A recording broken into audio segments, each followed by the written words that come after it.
What's going on, everyone? Jeremy here from the Quartering. I hope you're having a wonderful, wonderful day. Twitter's been absolutely insane. Elon tweeted out some link to him having the coup de grace or something like that later today. I don't know if he dropped some sort of connection. I mean, I'm sure it's Twitter files related. Is it, the FBI links? Does it have to do with Fauci? I don't know. Certainly, he's found something. And it's it's interesting, but we've got a Twitter employee who was giving data to foreign governments, sentenced to 3 years in prison.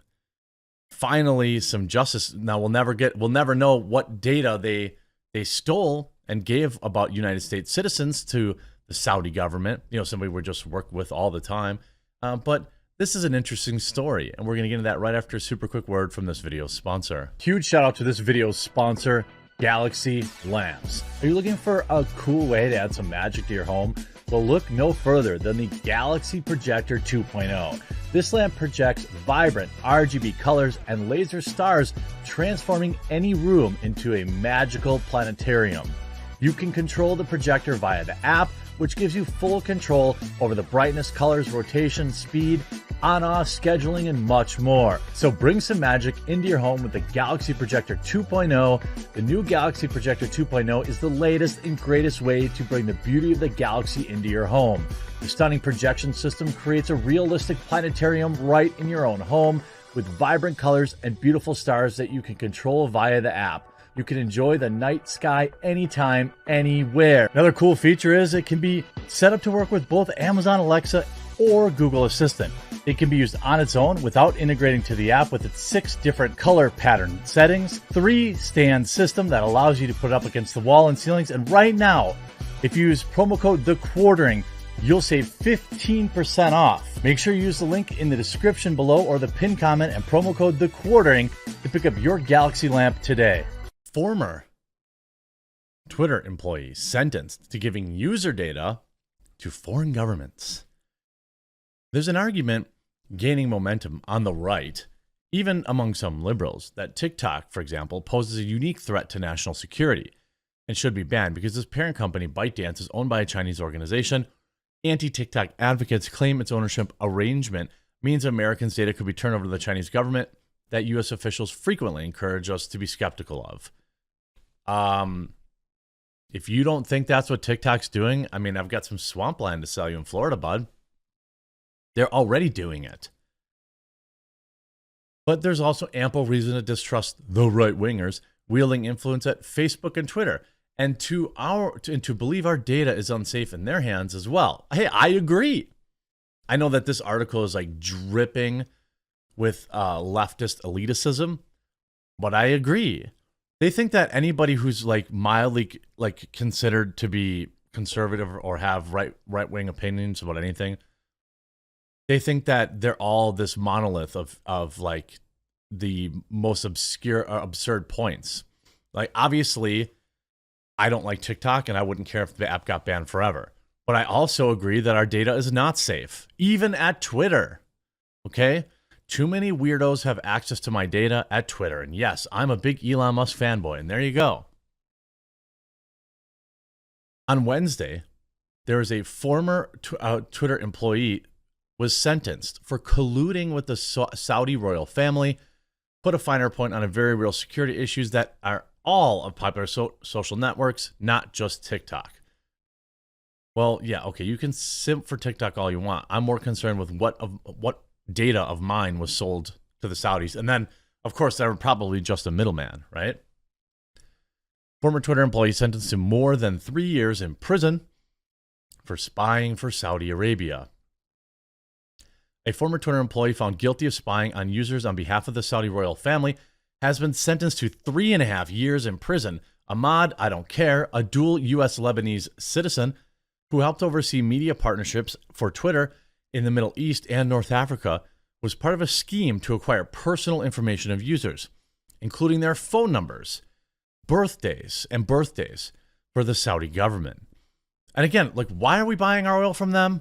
Why is the Saudi government brokering peace deals for us exactly? He was sentenced Wednesday in a U.S. District Court in Northern District of California. The Justice Department said it believes that another former Twitter employee accused of accessing user accounts and a man accused of helping the Saudi government with the scheme have fled to Saudi Arabia to evade American authorities. The Saudi government severely penalizes anti-government expression on social media sites like Twitter. In April, courts sentenced Salama al-Shihab, a Saudi citizen and 34-year-old mother of two, to 34 years in prison for tweets protesting the government. Yeah, let's keep doing business with these people, right? So I wonder if, this is something, were they spying on their own citizens here in America? So yeah, I mean, what if the data that this dude was sending back to Saudi Arabia was used to, like, let's say you had family back there and you had family in America that were, disparaging the Saudi government, and that data was used, I don't know, to put them in prison or worse. We've seen how they treat reporters. According to testimony from the FBI agent presented to Northern District of California, a Saudi government agent began courting the I don't care, you're in jail, in 2014 by buying him gifts and depositing money in his cousin's bank account. He then began secretly accessing accounts of users who were, I knew it. Okay, so yeah, boom. Accessing accounts of users who were critical of the Saudi government and sharing their email addresses and phone numbers with the government agent. So we have somebody inside of Twitter that was working for other governments to oppress their citizens in ways that I'm sure are much more brutal than a shadow ban. The Saudi consulate did not respond to requests for comment. Shocking. Even after he left Twitter in May of 2015, he helped the Saudi government by contacting former co-workers and encouraging them to verify particular Saudi accounts or remove posts that the Saudi agent highlighted as violating the site's terms of service.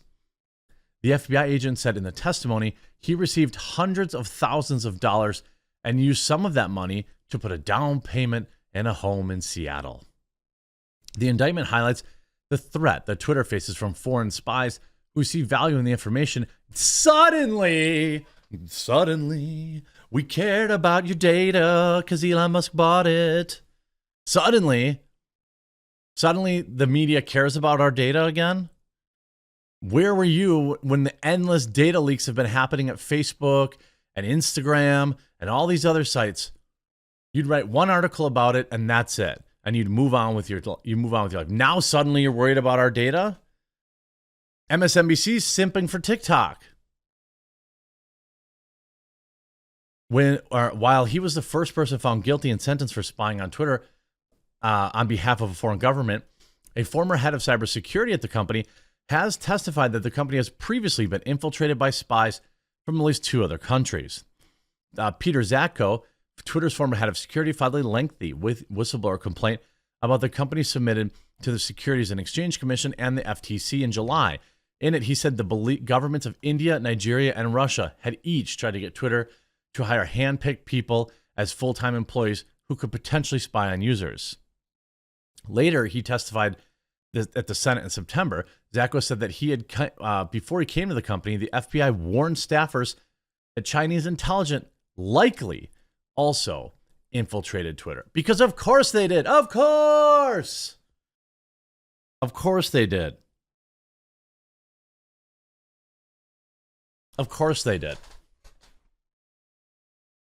I mean, it's just so, like, it's so disgustingly transparent, though, that they only care now because of, Elon Musk. He'd begun accepting bribes from the Saudis as early as 2014.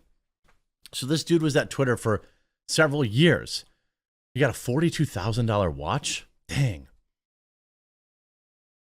I'm not like a watch guy, but I guess, like, I saw a short where, like, Joe Rogan was giving Lex Friedman a moon phase watch. And I was like, oh, that looks cool. And I, like, looked it up. He's like, that's an Omega. I'm like, I don't know what that means. I don't know. It was like 10,000. I was like, this is awesome. I want one. And I was like, oh, It's like $10,000. Nope. And, so I don't know what a $40,000 watch would even look like. By the way, who would take that as a bride? Give me the cash. Anyway, $200,000 in cash in exchange for Twitter users' information. The DOJ said one of the $100,000 payments was sent after he left Twitter in 2015, although he still likely asked the official if he wanted Twitter information anyways, suggesting he had still had a way of getting it. So there are other people inside of Twitter. They may still be there that are willing to oppress citizens. Dude, and also, what kind of scum does that? Like, he knew what that data was being used for, right? He knew that he was sending that data back to the Saudis, and they were going to do bad things to that person. Interesting.